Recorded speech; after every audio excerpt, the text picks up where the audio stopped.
sudah bersama kami anggota Komisi 2 DPR RI, Bang Rifki Nizami Karsayuda, anggota Komisi 2 DPR RI dari daerah pemilihan Kalsel 1, fraksi PDI Perjuangan. Apa kabar Bang Rifki? Kabar baik, Assalamualaikum. Waalaikumsalam warahmatullahi wabarakatuh. Dan juga bersama kami ada Mas Sefri Latifan, ini Ketua Forum Komunikasi Honorer Tenaga Kesehatan atau FKHN. Apa kabar Mas Sefri? Sehat ya? Sehat. Dan harus sehat. Alhamdulillah. Dan juga Bu Dewi Puspita, guru honorer di wilayah Bekasi, Provinsi Jawa Barat. Bu Dewi, apa kabar? Alhamdulillah baik. Sebelum kita ke Bang Rifki, kita mau tahu dulu, coba dengerin curhatan dari tenaga honorer dari sisi pendidikan dan juga kesehatan. Silakan Mas Sefri duluan mungkin. Oke, siap. Terima kasih Bang Uki, Bang Rifki atas kesempatannya yang sangat luar biasa. Sebelumnya saya Sefri Latifan, Ketua Umum Forum Komunikasi Honor Nakes dan Non-Nakes Indonesia. Jadi sampai sekarang nasib yang tidak jelas, sekitar kurang lebih yang terdata 800 ribuan tenaga kesehatan dan non tenaga kesehatan yang bekerja di Fasiankes. Ini belum jelas statusnya, belum jelas ke depannya mau dibawa kemana, statusnya mau apa diberhentikan atau dilanjut dengan skema yang sudah disiapkan oleh pemerintah. Jadi izin Bang Uki, Bang Riki, saya mempertanyakan keseriusan pemerintah dalam menyelesaikan masalah honorer. FKHN, forum dari awal kita dirikan mendukung kebijakan pemerintah melalui Menpan RB, Kementerian Pan RB, menyelesaikan masalah honorer. Artinya kita melihat ini ada upaya niat baik pemerintah untuk menyelesaikan masalah honorer yang selama ini dirawat. Akhirnya apa? Akhirnya kita berharap 2023 betul-betul selesai masalah honorer semuanya, tapi dengan catatan. Kita mendukung, tapi dengan catatan semua skema formula yang disiapkan oleh pemerintah betul-betul mengakomodir harapan dari teman-teman. Apalagi kita yang di Fasiankes, honor di Fasiankes itu Bang izin itu banyak ternyata statusnya. Berapa jumlahnya total Fasiankes dan non Fasiankes? Di Fasiankes itu sekarang itu kurang lebih ada 800 ribuan. 800 ribuan itu masih belum terdata, masih ada teman-teman tenaga kerja sukarela, masih banyak. Ada kontrak bupati, kontrak wali kota dan segala macam. Akhirnya apa? Akhirnya mereka itu tidak terdata. Yang dituntut apa? Yang dituntut kesejahteraan status dan kesejahteraan upah. Status mau jadi apa? ASN, menjadi ASN. Nah, formula yang ditawarkan pemerintah apa? Formulanya nanti dia angkat menjadi ASN P3K. Waktu melamar calon ASN apa calon honorer? Dulu waktu melamar sebagai calon honorer apa calon ASN? Oh enggak, dulu mendaftar ya tentu enggak. Yang dibuka formasinya untuk honor, ya artinya kita mendaftar untuk honor, bukan untuk ASN. Lalu kenapa jadi minta jadi ASN? Kita rasa, apalagi teman-teman yang bekerja di Fasiankes, saya rasa udah menyelamatkan bangsa yang besar ini dari ganasnya pandemi 19 gitu ya.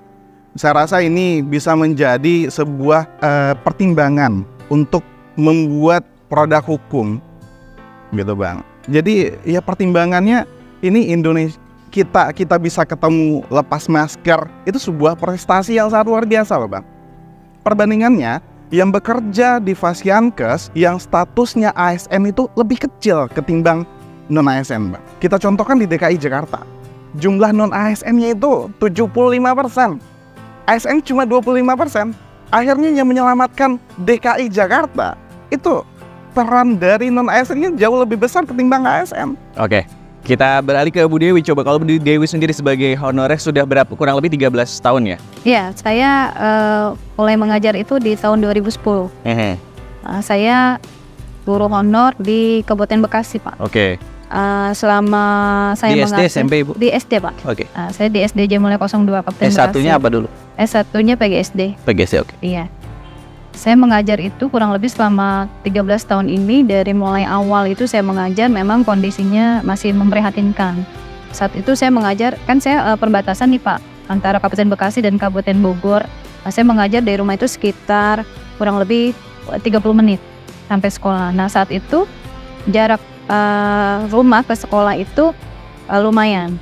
Saya menggunakan motor saat itu dan kondisinya jalannya itu masih kurang bagus. Jadi kalau pas saat hujan itu becek sekali, sering jatuh juga kan gitu dipakai motor. Bayangkan gitu sampai sekolah belum gitu. Kondisi sekolahnya pun saat itu masih fasilitasnya masih, saprasnya masih standar. Berapa kali mencoba ikut tes CPNS? Saya tidak pernah ikut tes CPNS, tapi terakhir saya ikut tes P3K. Kenapa nggak ikut? Usianya, Pak. Oh, sejak 2010 sudah lewat usianya? Waktu itu saya belum coba untuk ikut CPNS, tapi begitu sudah mau lewat, saya coba, usianya nggak masuk, Pak. Kenapa nggak ikut dulu 2010? 2010 usia berapa dulu waktu jadi honorer? Honorer itu saya usia 30 lebih lah, 35 kalau nggak salah ya. Oh, 35. Udah Oke. batas maksimal. Oke. Ya Bang, ini kan sebenarnya kalau dari Menpan RB ternyata data awalnya tuh 400.000, tapi ternyata setelah di data-data hampir ada 2,3 juta honorer di seluruh Indonesia. Kalau sudah tadi mendengarkan dari Sepri dan juga Bu Dewi, sejauh ini bagaimana Bang Komisi 2 melihat? Ntar saya cerita pribadi dulu. Saya ini mantan honorer. Saya lulus 2005 kuliah. Usia saya waktu itu mungkin ya 22 tahun, 22 tahun lah ya, 23 tahun. Karena belum ada penerimaan CPNS, saya jadi honorer. Saya sempat jadi honorer itu sekitar 1 tahun. Kemudian berikutnya saya ikut tes CPNS sebagai dosen dulu di Fakultas Hukum Universitas Lambung Mangkurat, dan alhamdulillah diterima. Sebagai honorer saya dulu sangat menyadari bahwa memang kalau saya jadi honorer memang saya nggak punya masa depan. Saya sadar betul. Dan secara subjektif saya minta maaf ini, saya mungkin agak berbeda dengan teman-teman. Saya berjuang untuk saya punya masa depan. Iya, siap. Ya, cara saya berjuang ya saya ikut seleksi CPNS. Karena memang nomenklatur honorer itu nomenklatur yang di seluruh dunia ini memang tidak akan sama dengan pegawai tetap. Sehingga kalau kemudian kita menuntut kesamaan, itu satu problem yang dibebankan kepada negara, yang dimanapun saya kira negaranya akan mengalami satu dilema yang tidak kecil. Itu satu. Nah, yang kedua yang ingin saya katakan adalah bahwa sampai sekarang Komisi 2 DPR RI itu terus meminta kepada pemerintah, dalam hal ini adalah Menpan RB, BKN ya, untuk membenahi database honorer di seluruh Indonesia. Baik mereka yang bekerja di kementerian lembaga negara di tingkat pusat ini maupun di pemerintah provinsi, kabupaten, kota. Rekan-rekan sekalian, harus kita ketahui bahwa database itu sampai sekarang belum fix. Terus bergerak dari hari ke hari. Kenapa demikian? Karena terlalu mudah di banyak tempat ya. Orang mengangkat honorer. Bu Dewi, saya ini anak guru SD. Ibu saya ngajar mulai tahun 76 ya sampai dengan tahun 2017, 41 tahun jadi guru SD. Saya menyaksikan langsung di tempat ibu saya mengajar itu. Kalau ada kepala sekolah ponakannya tidak bekerja, kalau masih ada uang bos disisipin buat honor anak ponakannya. 1 tahun pertama, tahun kedua ponakannya tenang-tenang aja jadi honorer. Tahun ketiga udah mulai mencak-mencak, minta tolong untuk jadi ASN. Nah, problem-problem semacam ini saya tentu tidak bisa mengeneralisir, tapi sangat banyak problem-problem pengangkatan honorer yang itu tidak berbasis merit system. Yang kedua tadi yang saya sampaikan bahwa honorer itu sejak awal memang dihajatkan untuk sesuatu yang temporary sebetulnya, bukan sesuatu yang permanen. Karena yang permanen pemerintah sudah mengadakan satu proses seleksi melalui calon pegawai negeri sipil. Saya tidak tahu, makanya tadi saya bertanya ke Bu Dewi, saya tidak bertanya ke Bang Latifan, apakah pernah tidak mengikuti seleksi CPNS gitu. Nah, kalau kemudian seleksi itu diikuti lalu kemudian tidak berhasil, saya pikir sekarang yang bisa dilakukan oleh negara, satu, kami merapikan database. Dengan dirapikannya database, maka kami akan melihat nanti sejauh mana korelasi antara kebutuhan kementerian lembaga, pemerintahan daerah dengan porsi honorer yang ada di masing-masing unit kerja ya. Tentu ada subjektivitas masing-masing. Tadi misalnya ada argumentasi bahwa di tenaga kesehatan itu lebih banyak kemudian honorer dibanding yang ASN. Lalu kita cek, apa betul kalau nggak ada honorer lalu kemudian fasilitas kesehatan kita dan layanan kesehatan kita kemudian menjadi mati? Kalau memang menjadi mati, maka tanggung jawab negara untuk memastikan agar itu tetap, kan begitu. Begitu juga dengan dalam tanda kutip di lembaga-lembaga pendidikan. Kita akan cek ini, kebutuhan guru kita berapa, lalu di dalamnya yang ASN berapa, yang honorer berapa. Kalau honorernya tidak ada, apakah kemudian kegiatan belajar mengajar dan seterusnya itu akan mati atau tidak? Ini semua akan kami cek dengan basis database. Nah, database ini sekarang harus dirapikan dan tidak boleh lagi ada pengangkatan atas nama apapun. Problemnya sekarang adalah kita belum bisa merapikan gitu orang-orang, pejabat-pejabat di tingkat daerah yang sebetulnya tidak memiliki kewenangan untuk mengangkat para honorer itu untuk kita jadikan honorer. Itu satu. Yang berikutnya, yang ketiga ingin saya katakan adalah bahwa DPR RI dan pemerintah sudah menyepakati bahwa per tanggal 27 November 2023 berdasarkan PP nomor 49 tahun 2018 yang seharusnya tidak ada lagi honorer, itu artinya hanya ada dua pilihan bagi negara, memberhentikan seluruh honorer atau mengangkat honorer. Kami sepakat untuk merevisi PP itu dengan didahului melalui revisi Undang-Undang ASN yang sekarang sedang dibahas di Komisi 2 DPR RI gitu. Sehingga tidak perlu ada kekhawatiran berlebih bahwa nanti per November 2023 Bapak Ibu sekalian tidak memiliki lagi status pekerjaan. Saya pastikan honorer tidak ada satupun yang akan diberhentikan karena PP itu, karena undang-undangnya kita rubah, PP-nya otomatis akan menyesuaikan dengan undang-undang. Oke, jadi sudah dipastikan tidak ada PHK massal dan juga sudah tadi Bang Rifki juga dari Menpan RB juga memastikan tidak akan ada PHK massal. Seperti apa skema-skema nanti untuk di November 2023 ini tetap di Kabar Nusantara. Kembali lagi di Kabar Nusantara, Mas Sepri dan juga Bu Dewi. Ini kan kalau kita mengetahui nih Bang, gaji-gaji para tenaga honorer ini kan masih memprihatinkan, masih jauh dari harapan gitu. Kalau misalnya Mas Sepri atau Bu Dewi dulu misalnya cerita, bagaimana sih sebenarnya sejauh ini teman-teman guru honorer lainnya mensiasati akhirnya bisa mencukupi dapur di rumah untuk akhirnya dengan gaji seadanya seperti itu? Kalau kami ya guru honor itu karena memang ya boleh dibilang gajinya masih sangat minim ya. Itu ada beberapa daerah memang itu standar gajinya memang belum mencukupi kalau menurut saya. Mereka mendapatkan per bulannya itu di bawah 1 juta. Di bawah 1 juta. Ya, di itu bawah 1 juta. Bahkan di wilayah Bekasi ya yang dekat dengan Jakarta. Iya, banyak sih, masih ada beberapa daerah. Nah, itu menyiasatinya biasanya kami guru-guru honor itu dengan berjualan. Oke. Iya. Berjualan secara online itu ya. Terus ada juga yang Gojek online. Kalau untuk honor laki-laki ya guru laki-laki. Ya, apa saja lah yang penting halal ya. Jadi mereka mencukupi kebutuhannya dengan cara seperti itu. Oke, kalau Mas Sepri, yang teman-teman tenaga honorer lainnya apa nih untuk mensiasati misalnya kita ketahui bahwa sebenarnya gajinya belum tentu artinya nggak jauh berbeda lah ya sama teman-teman guru. Apapun akan diusahain, ya yang penting halal ya. Ya contoh kalau kita lihat teman-teman honor di kampung itu mereka pulang kerja harus ke ladang, ya artinya bertani, berkebun. Habis itu ada juga yang tadi Bu Dewi bilang ya ojek online, ya artinya mau nggak mau kalau tidak mencukupi dengan honorer yang tadi Pak Rifki honorer itu ya nggak ada masa depan ya Bang ya, nggak ada masa depan ya, artinya mau nggak mau ya nyari alternatif lain gitu Bang. Oke, Bang, kalau misalnya kita sebenarnya juga udah bukan informasi baru terkait dengan gaji para honorer ini yang juga masih jauh dari harapan. Sejauh ini apa sih yang sudah dilakukan misalnya dalam ini Komisi 2 maupun juga pemerintah? Ki, aku tahun 2005 jadi dosen honor di Fakultas Syariah IAIN Antasari Banjarmasin. Gajiku 250.000 per semester, bukan per bulan. Selama 6 bulan berarti. Ya. Oke. Ya. Dan karena itu kemudian membangkitkan kesadaran bagi saya waktu itu. Kalau saya bertahan sebagai honorer, saya nggak bisa. Saya kemudian harus mencari alternatif pekerjaan.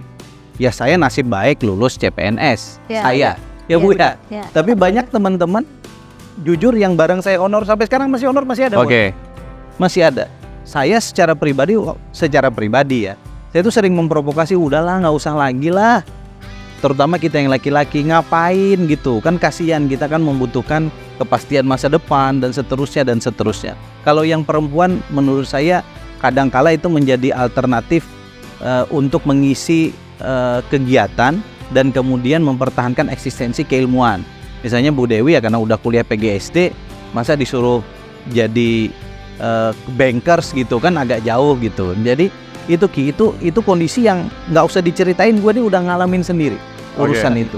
Nah lalu sekarang kalau itu kemudian dibebankan kepada negara, nah negara kemudian harus mencek betul kan tadi seperti yang saya katakan database-nya, kebutuhannya, dan yang tidak kalah penting adalah Dua hal, satu keuangan negara, yang kedua masa depan mereka yang fresh graduate.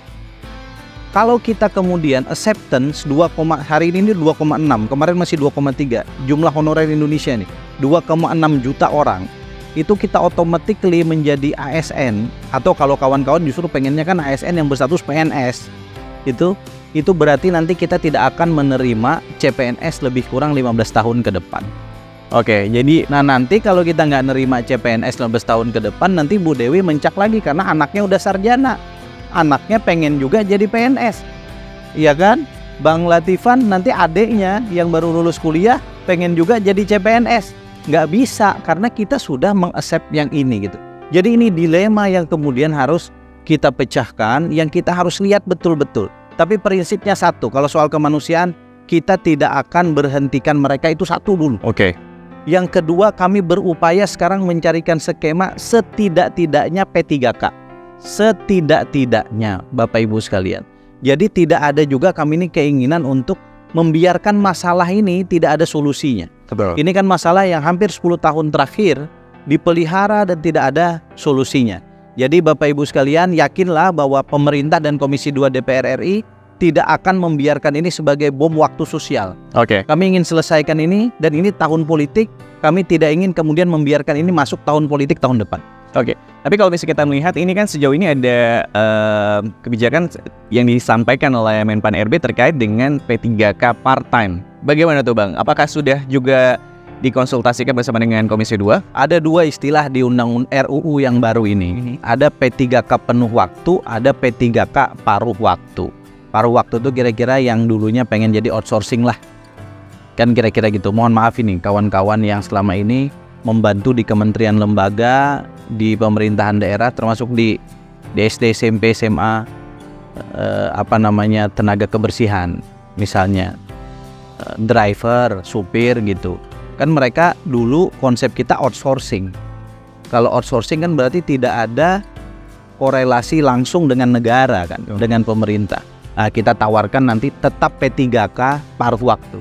P3K itu artinya kan pegawai pemerintah dengan perjanjian khusus atau perjanjian kerja. Artinya mereka juga memiliki kepastian bahwa mereka itu adalah bagian dari pemerintah itu. Nah, kalau yang penuh waktu sebagaimana P3K yang kita pahami sekarang, itu yang pertama. Yang kedua, terminologi P3K penuh waktu itu nanti mirip PNS.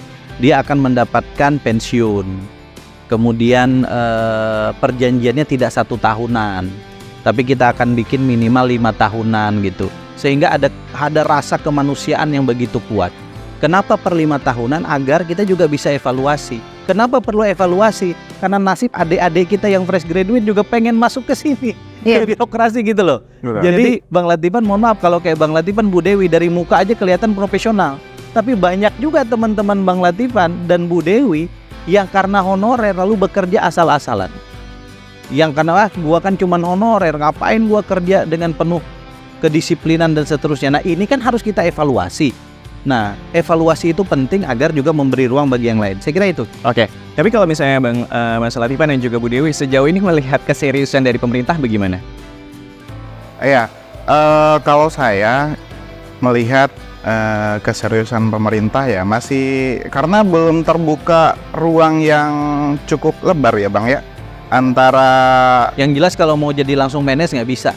bukan artinya gini Bang, artinya gini, setiap ini yang bermasalah satu keluarga tapi yang menyelesaikan orang lain gitu Bang. Artinya gini, analogi saya tadi, kita pengen sebagai objek ini dilibatkan dalam pembahasan Kita libatin, tapi orangnya bukan Bang Latifan. Iya, Jadi makanya gini, akhirnya organisasi seperti Bang Latifan ini ada ratusan. Iya, benar. Bos. Jadi jangan sampai hanya 1-2 organisasi yang tidak dilibatkan dalam proses RUU ASN yang sedang kami bahas, lalu kemudian yang lain merasa tidak dilibatkan. Saya pastikan itu dilibatkan, dan nanti pada saat pembahasan RUU, sekarang kan baru panja itu masih tertutup. Karena kami juga orangnya sangat sedikit yang membahas pointers. Nanti begitu normanya dibicarakan di Komisi 2 DPR RI, itu semua terbuka. Ini TVR Parlemen ini bekerja nih tiap hari untuk membuka proses akuntabilitas kepada rakyat.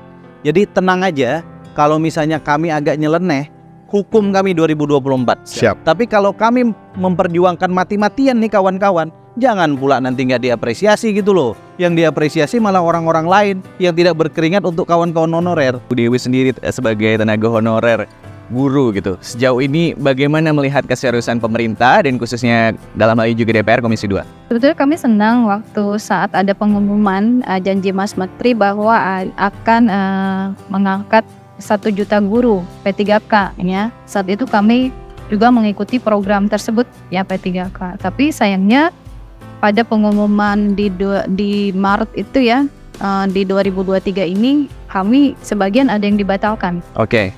Jadi 3.043 guru dibatalkan formasinya. Nah itu buat kami keseriusan pemerintah itu seperti apa. Sedangkan kami untuk mencapai P1 passing grade itu sudah berusaha mati-matian kalau menurut kami ya. Jadi kami kecewa sebanyak 3.043 dibatalkan penempatan. Itulah yang membuat kami sampai saat ini masih bingung nasib kami nantinya akan seperti apa. Itu karena dibatalkan.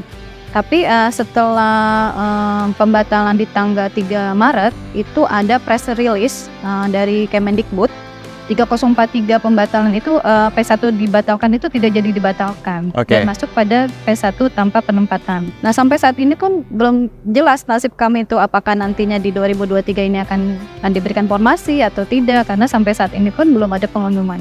Oke, jadi Bu Dewi ini termasuk salah satu guru yang sebenarnya sudah dibatalkan. lolos P3K, Bang Rifki, tapi dibatalkan seperti itu oleh Kemendikbud. Ada misalnya ketidakjelasan status berarti sejauh ini dan juga misalnya ada perubahan-perubahan yang dilakukan kebijakan oleh Kementerian Pendidikan dalam hal ini. Bagaimana Bang? Saya nggak bisa langsung konfrontir ke Kementerian Pendidikan karena saya bukan anggota Komisi 10. Beda mitra kerja, oke. Tetapi kemudian nanti melalui saudara Menpan RB saya akan minta nih yang begini-begini. Karena ini kalau betul itu kejadiannya dan sesuai dengan kronologi itu, maka kan hak orang itu kemudian menjadi tercederai. Dan bagi DPR RI kita ini nggak boleh kalau kemudian itu sudah menjadi haknya untuk kemudian tidak diselesaikan oleh negara. Bu, terima kasih informasinya, kami bekerja untuk itu insya Allah. Oke, Bang Sepri, Mas Revi dan juga Bu Dewi, kalau misalnya ini kan masih rapat panja terkait dengan RUU ASN masih akan terus dibahas oleh DPR RI bersama dengan stakeholder terkait. Apa yang mungkin bisa menjadi poin-poin yang bisa disampaikan oleh Bang Sepri dari FKAN dan juga Bu Dewi sebagai tenaga guru honorer untuk nanti bisa disampaikan dalam rapat panja rancangan undang-undang ASN ini? Silakan. Siap. Yang pasti harapan kita, aspirasi yang sampai tadi pagi aja masih kita tampung di FKHN, ya mereka punya harapan yang sangat luar biasa agar harapan mereka ini terakomodir dengan adanya perubahan undang-undang ASN.